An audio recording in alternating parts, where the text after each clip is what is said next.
of Defence Staff General Anil Chauhan, Chief of Naval Staff Admiral Dinesh Tripathi, Chief of Air Staff Air Chief Marshal Amarpreet Singh, Srimati Sukriti Lekhi, Secretary Young Servicemen Welfare, Air Marshal Ashutosh Dixit, CISC, Lieutenant General Pushpendra Pal Singh, Vice Chief of Army Staff, Young Air Chiefs R.K. Bhadoria and Nirmal Chandra Shuri, Lieutenant General Retired V.K. Chaturvedi, President Akhil Bharati Purva Sainik Seva Parishad, Air Marshal Retired Jagjit Singh, President Air Force Association, Brigadier Retired Inder Mohan Singh, President Indian Youth Services League, Colonel Retired Sudhir Kumar Garg, President Disabled Ward Veterans, Yaks Nayak Yal Jagan Reddy, Chairman National Youth Servicemen Coordination Committee, media के मित्रों और यहाँ पर मौजूद हमारे सभी सम्मानित veterans, सबसे पहले तो इस वेटरन्स डे के अवसर पर भारत में रहने वाले और दुनिया के किसी भी देश में रहने वाले जो भी हमारे वेटरन्स हैं, उनका मैं शीश झुकाकर अपनी तरफ से अभिनंदन करता हूं और वेटरन डे के अवसर पर मैं उन्हें अपनी तरफ से हार्दिक बधाई भी देता हूं। मैं इस अवसर पर आज वीर गति प्राप्त हो चुके अपने सैनिकों के प्रति, देश सेवा में संलग्न रहे अपने वेटरन्स के प्रति तथा अपने सैनिकों के प्रति कृतज्ञ राष्ट्र की तरफ से भी आभार व्यक्त करता हूं। साथियों, मकर संक्रांति का उत्सव हमारे सामने है। इस दिन को लोग अपने परिवार वालों के साथ सेलिब्रेट करते हैं। आज मुझे अपनी लार्जर फैमिली यानी आप सबके साथ मकर संक्रांति भी सेलिब्रेट करने का भी अवसर मिल रहा है। साथियों, आप सभी केवल सर्विस से रिटायर हुए एक सैनिक मात्र नहीं हैं, आप हमारी राष्ट्रीय चेतना के जीवंत स्तंभ हैं। आप हमारे सामूहिक साहस के प्रतीक और हमारी भावी पीढ़ियों के आप प्रेरणा स्रोत हैं। 20 साल की उम्र के आसपास जब आप लोगों ने यह निर्णय लिया होगा कि आपको आर्म्ड फोर्सेज में जाना है, तो आपने उस समय केवल एक पेशा नहीं चुना था, एक सैनिक के रूप में आपने एक संकल्प लिया था। एक वह संकल्प जहां व्यक्ति स्वयं को पूर्णतः राष्ट्र के लिए समर्पित कर देता। आपने वह व्रत निभाया जिसमें आपने स्वयं से ऊपर राष्ट्र को ही प्राथमिकता दी है। आपने अपने जीवन के सुनहरे वर्ष पहाड़ों की चोटियों पर, रेगिस्तान की तपती रेत में और जंगलों की नमी में गुजार दिए। आप चाहते तो किसी भी फील्ड में चले जाते, वहां आपको इतनी चुनौतियों का भी सामना शायद नहीं करना पड़ता और आप अपने परिवार वालों के साथ भी ज्यादा रह पाते। लेकिन इन सब के बावजूद आप सबने राष्ट्र की सुरक्षा को प्राथमिकता दी है और किसी भी समाज के लिए इससे बड़ा बलिदान मैं समझता हूं कि और कोई दूसरा नहीं हो सकता है। आप सभी का जीवन, त्याग और बलिदान की वह जीवंत कहानी है जो किसी भी तरह से शब्दों में नहीं बांधी जा सकती है। साथियों, मैं पहले भी कई मंचों से इस बात को दोहरा चुका हूं कि रक्षा मंत्री के रूप में आप सबके साथ और आप सबके लिए काम करना मेरे जीवन के सुखद क्षणों में से एक है और यह मेरा सौभाग्य है और मेरा यह सौभाग्य है कि मुझे अपने सैनिकों के जीवन में आ रही चुनौतियों को बेहद नजदीक से देखने का और उनका समाधान करने का अवसर मिला है। मैं कभी अपने कोलीग्स के साथ भी बैठता हूं तो मैं कहता हूं कि अपने राजनीतिक जीवन में कई जिम्मेदारियों का निर्वाह कर चुका हूं। राज्य में मुख्यमंत्री से लेकर home minister, agriculture minister, surface transport minister, now as a defence minister. सबसे ज्यादा सुकून यदि मुझे काम करने में मिला है तो मैं तहे दिल कहना चाहता हूं कि डिफेंस मिनिस्टर के रूप में मुझे काम करने में सुकून मिला है। और आप सबके साथ काम करना सचमुच मेरे जीवन के बहुत सुखद क्षणों में से है और मेरा यह सौभाग्य है कि मुझे अपने सैनिकों के जीवन में आ रही चुनौतियों को बेहद नजदीक से देखने का और उनका समाधान करने का एक अवसर भी मिला है। हम लोग तो फिर भी बहुत कुछ जानते समझते हैं, खबरें देखते हैं, सुनते रहते हैं, लेकिन एक आम आदमी के लिए सैनिक की जिंदगी की कल्पना करना भी आसान नहीं होता है। एक सैनिक की जिंदगी खुले मैदान में कड़ी, बेहद कड़ी ट्रेनिंग से प्रारंभ होती है और एक सैनिक को डर से लड़ना, थकान को सहना और हार न मानना यह भी सिखाया जाता है। उसे बताया जाता है कि चाहे हालात कितने ही खराब क्यों हो, कदम पीछे नहीं हटना है। इसके बाद वही जवान देश की दूर दराज सीमाओं पर भेजा जाता है। कहीं सियाचिन की बर्फ है जहां ठंड हड्डियां जमा देती हैं, तो कहीं राजस्थान का रेगिस्तान है जहां पर गर्मी शरीर को जला डालती है। लेकिन हर हाल में वह जवान देश की रखवाली का फर्ज निभाता हुआ सीने का बटन खोलकर वह डटा रहता है। ये सारी चीजें एक सैनिक के व्यक्तित्व का निर्माण करती हैं। और साथियों, एक सैनिक अपना यही व्यक्तित्व लेकर समाज में जाता है। यह तो आप भी जानते हैं कि किसी भी सैनिक के लिए रिटायरमेंट बस एक वर्ड होता है, एक शब्द होता है। असल मायने में कोई सैनिक कभी रिटायर होता ही नहीं है। और आप सब जब सर्विस से रिटायर हुए तो क्या आपकी सेवा समाप्त हो गई? मैं मानता हूं बिल्कुल नहीं।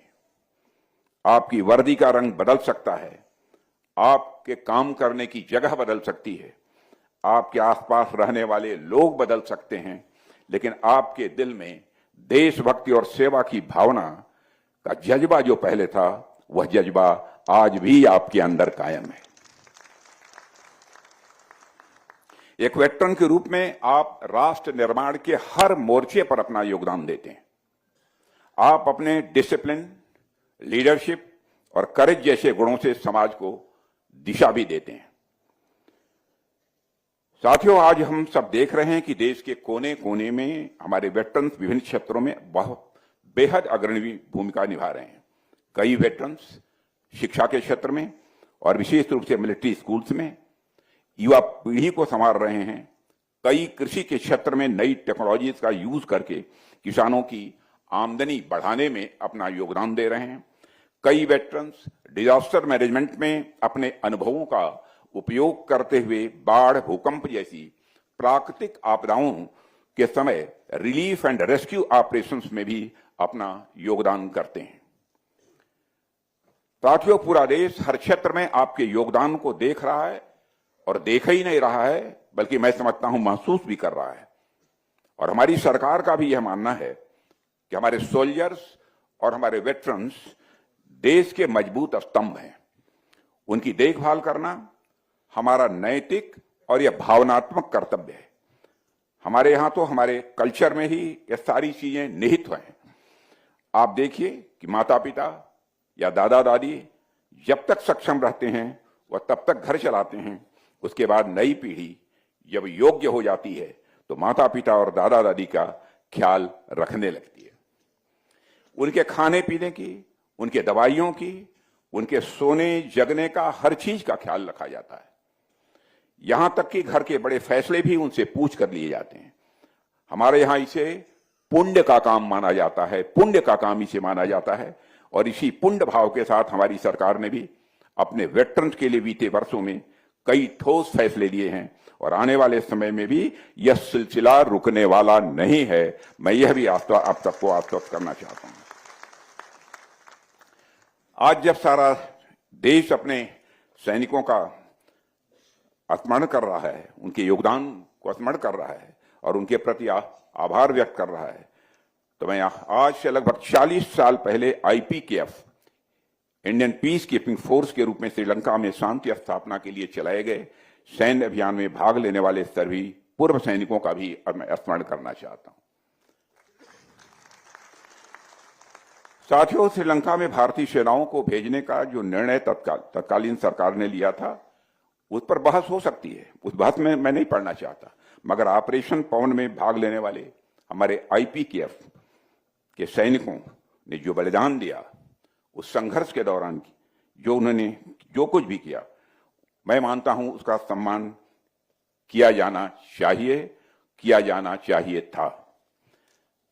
ऑपरेशन पूर्ण में भारतीय सेनाओं ने अद्भुत साहस, शौर्य और पराक्रम का परिचय दिया है। कई सैनिकों ने कर्तव्य की राह पर चलते हुए वीर गति प्राप्त की है। उनका साहस और उनका बलिदान हमारी आने वाली पीढ़ियों के लिए तो प्रेरणा होना ही चाहिए, इसमें भी कहीं दो राय नहीं हो सकती है।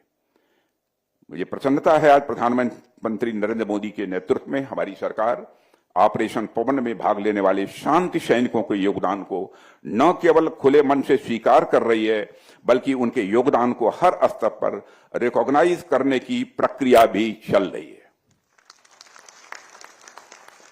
और हमारे प्रधानमंत्री ने जब 2015 में अपनी श्रीलंका की यात्रा पर वह गए थे, तो उन्होंने IPKF मेमोरियल पर अपनी तरफ से भारतीय सैनिकों को श्रद्धांजलि भी अर्पित करने का काम किया था। हम नई दिल्ली स्थित जो यहां पर नेशनल वार मेमोरियल है, वार मेमोरियल पर भी IPKF के शांति सैनिकों के योगदान को रिकॉग्नाइज कर रहे हैं और हम उन्हें पूरा सम्मान भी दे रहे हैं। देवियों व सज्जनों, लंबे समय से चली आ रही 1 रैंक 1 पेंशन की मांग को सरकार ने पूरी ईमानदारी से साकार किया है। हमने उस असमानता को खत्म करने का प्रयास किया है जिसे हमारे वेटरन्स वर्षों से महसूस कर रहे थे। इस व्यवस्था को लागू होने से वेटरन के जीवन में न केवल फाइनेंशियल स्टेबिलिटी आई है, बल्कि यह भरोसा भी मजबूत हुआ है, देश उनके साथ न्याय करता है। लेकिन मैं यह भी स्पष्ट कर देना चाहता हूं कि यदि मैं इसकी चर्चा कर रहा हूं तो सरकार ने आपके ऊपर कोई एहसान नहीं किया है।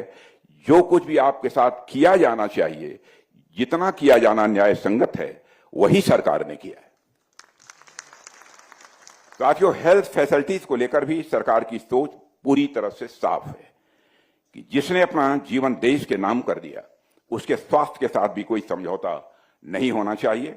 और इसको ध्यान में रखते हुए x serviceman contributory health scheme को लगातार मजबूत किया जा रहा है।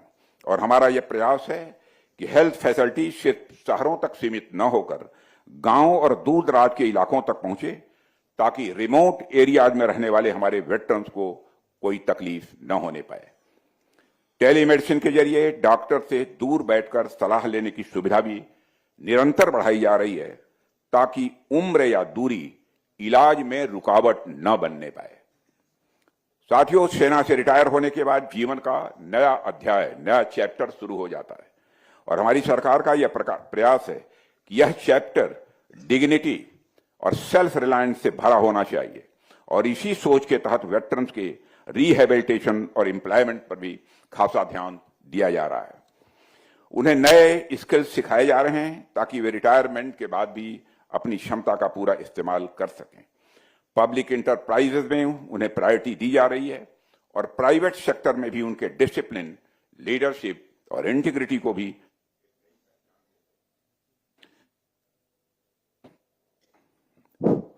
उनको नई पहचान मिल रही है। जो वेटरन्स अपना खुद का काम शुरू करना चाहते हैं, सरकार उन्हें भी आगे बढ़ने के लिए प्रोत्साहित कर रही है। रोजमर्रा की जरूरतों को लेकर भी व्यवस्था को सरल बनाने का प्रयास किया गया है। हाउसिंग स्कीम्स हो, लोन की फैसिलिटी हो या दूसरी वेलफेयर स्कीम्स हो, इन सबको वेटरन्स के अनुसार भी एकोमोडेट किया जा रहा है। देवियों सज्जनों, अपने वेटरन्स के अलावा हम उन सैनिकों को भी उचित सम्मान कर रहे हैं जिन्होंने राष्ट्र के लिए अपना सर्वोच्च बलिदान दिया है। इसी भावना से हमने राष्ट्रीय समर स्मारक जैसे स्थान बनवाए जो हर नागरिक को यह याद दिलाते हैं कि आज हम जिस शांति और आजादी से हम जी रहे हैं, उसके पीछे कितने बलिदान छिपे हुए हैं। देश के अलग अलग हिस्सों में स्थानीय स्तर पर भी ऐसे स्मारकों को बढ़ावा दिया जा रहा है ताकि आने वाली पीढ़ियों के मन में भी सम्मान और कृतज्ञता का भाव यह निरंतर बना रहे।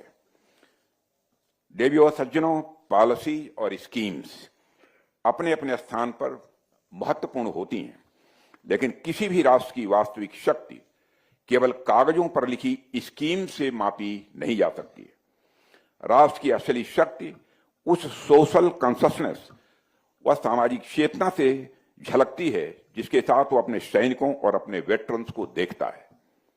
हमारे समाज द्वारा वेटरन्स को दिया जाने वाला सम्मान हमारे लिए एक बहुत बड़ी सोशल कैपिटल है, एक ऐसी सोशल कैपिटल जो जनरेशंस को जोड़ती है और राष्ट्र की आत्मा को भी मजबूत करती है।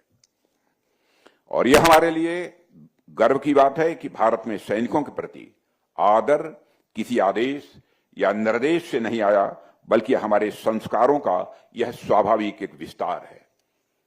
देश के किसी भी कोने में जब कोई सैनिक दिखाई देता है तो बच्चे से लेकर बूढ़े तक हर व्यक्ति उसके प्रति सम्मान व्यक्त करता है। और यह देखकर विशेष संतोष होता है कि हमारी युवा पीढ़ी इस भावना को पूरी गंभीरता और खुले दिल से आगे बढ़ा रही है। हमारे सैनिकों के साथ हमारा बंधन हृदय का है, विश्वास का है, सम्मान का है और एक साझा भविष्य के सपनों का हमारा आपका रिश्ता है। मैं आपको विश्वास दिलाना चाहता हूं कि सरकार हर तरीके से दृढ़ संकल्पित होकर आपके साथ है और हमारा निरंतर प्रयास है कि आपके जीवन का सम्मान से भरा हो, सुरक्षा से युक्त हो और आत्मसंतोष से परिपूर्ण हो। कोशिश हमारी यही है। देवियों और सज्जनों, आप सभी राष्ट्र निर्माण की इस यात्रा में अपनी सक्रिय भूमिका निभा रहे हैं। आज भारत एक मजबूत, आत्मनिर्भर और विकसित राष्ट्र बनने की दिशा में तेजी से आगे बढ़ रहा है। अब इस सच्चाई को सभी स्वीकार करते हैं। आपने देखा होगा कि आज के कुछ वर्षों पहले जब इंटरनेशनल फोरम पर, अंतर्राष्ट्रीय मंचों पर भारत कुछ बोलता था तो भारत की बातों को जिस गंभीरता पूर्वक लिया जाना चाहिए नहीं लिया जाता था, लेकिन आज इंटरनेशनल फोरम पर भारत कुछ बोलता है तो सारी दुनिया कान खोलकर सुनती है भारत बोल क्या रहा है। यह भारत की हैसियत बनी है। ऐसे समय में आप जैसे वेटरन्स का अनुभव, आपकी लीडरशिप और आपके वैल्यूज देश के लिए यह अनमोल धरोहर हैं। आज हमारे समाज को और विशेष रूप से हमारे युवाओं को आपसे सीखने की आवश्यकता है। मैं ऐसा मानता हूं। अंत में मैं आप सभी से बस यही कहना चाहता हूं कि आप अपने अनुभवों के माध्यम से नौजवानों का मार्गदर्शन करें, अग्निवीरों और युवा सैनिकों को सही दिशा दें और जरूरत पड़ने पर आपात स्थितियों में सिविल एडमिनिस्ट्रेशन के साथ ऐसे ही खड़े रहें। आपकी प्रेजेंस और आपका गाइडेंस कठिन परिस्थितियों में हमारे युवाओं के लिए बहुत बड़ा सहारा बन सकता है।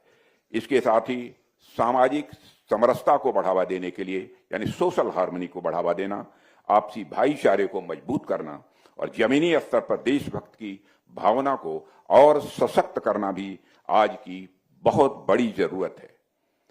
चाहे वह एजुकेशन का क्षेत्र हो, स्किल डेवलपमेंट हो, डिजास्टर मैनेजमेंट हो, कम्युनिटी लीडरशिप हो या फिर इनोवेशन का रास्ता हो, हर जगह आपकी भागीदारी आने वाली पीढ़ियों के लिए एक पॉजिटिव और लास्टिंग इम्पैक्ट छोड़ सकती है, ऐसा मेरा मानना है।